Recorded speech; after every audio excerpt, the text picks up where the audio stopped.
Zechariah. He was a nice person. He was a decent person. He was very smart. He was the only Christian in the whole of the school. And I hated him. Because I thought as a Muslim, I must be better than him. But he was better than I. We start to beat him every single day that we come to school. And we agreed on that night, we need to kill him. It was dark. It was cold. And we went ahead of him. And we were 5 of us. We climbed a tree and we waited there. And from far away, we saw that a torch coming. And the light became bigger and bigger as it approaches us. And the minute that he just went under the tree, we jumped at him. He was crying, he was screaming, he was shouting. We broke his arm, we broke his leg. He started to bleed. And because he started to scream and begging for help, I put my hand in his mouth so that no noise will come out of him. Similar when you are slaughtering a sheep, it's just shivering, and the others were beating him. I felt very proud. You were actually doing something for Allah. You want to please Him. And suddenly, he could no longer breathe, and we could not hear his voice. We left him in the wood between life and death. We went back, you wash yourself, and you pray. And Zechariah never came back. I've never seen him again.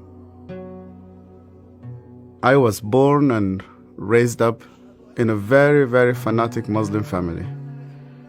When I was a child, my father brought me to a Quran school.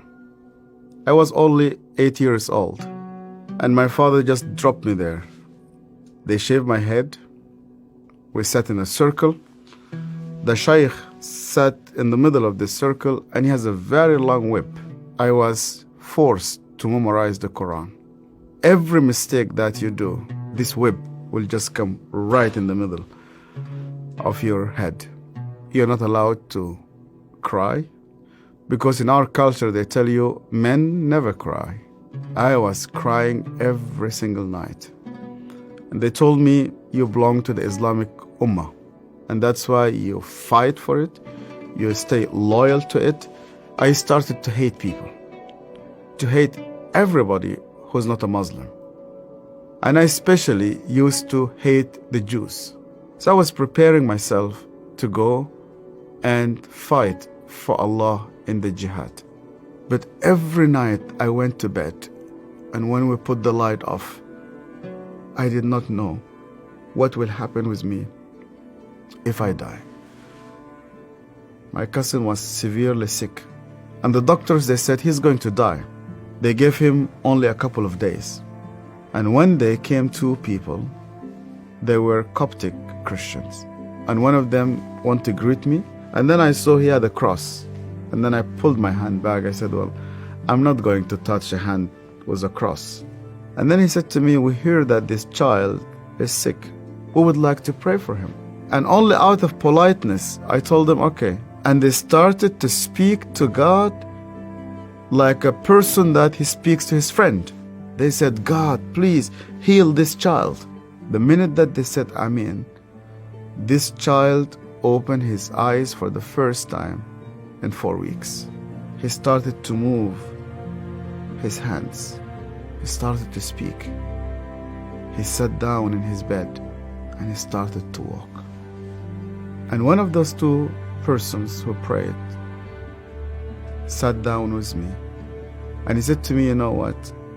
The real miracle is that God wants to change your heart. Do you believe that Yeshua is alive? And I told him, yeah. Because according to the Islamic tradition, God took him to heaven and he's alive and he will come back one day. And he said to me, because he's alive, you can speak to him. That changed my entire life. And when I started to read the scripture, nobody needed to convince me to love the Jewish people. The only way for Muslims to start to love the Jews is when they meet Yeshua. I loved my family, I loved my father, I loved my mother, and I loved my community.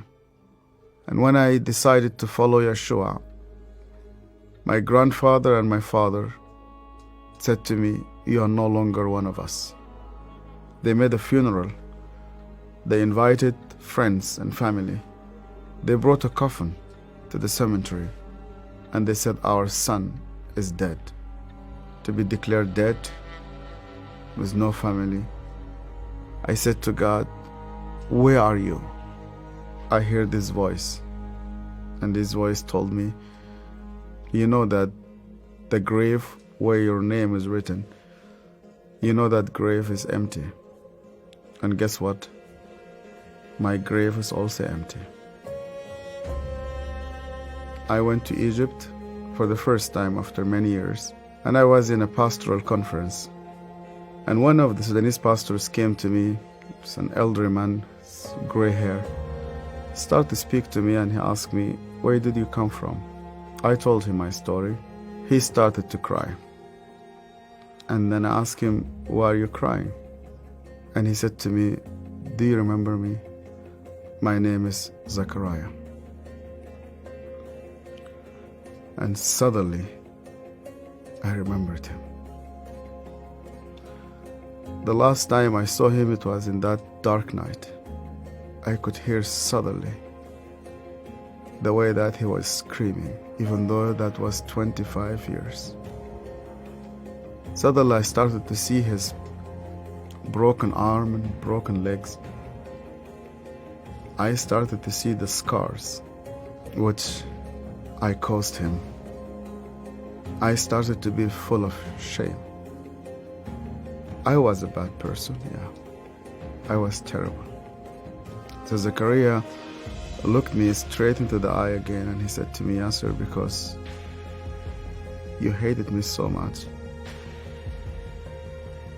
I was always praying for you." He opened his Bible, and the minute he opened his Bible, I saw that my name was written in the first page. I hated him. He prayed for me. On that day, God confronted me. He said to me, "Even before you start to think about me, I was thinking about you. To love those who hate you, you need someone whose name is Yeshua."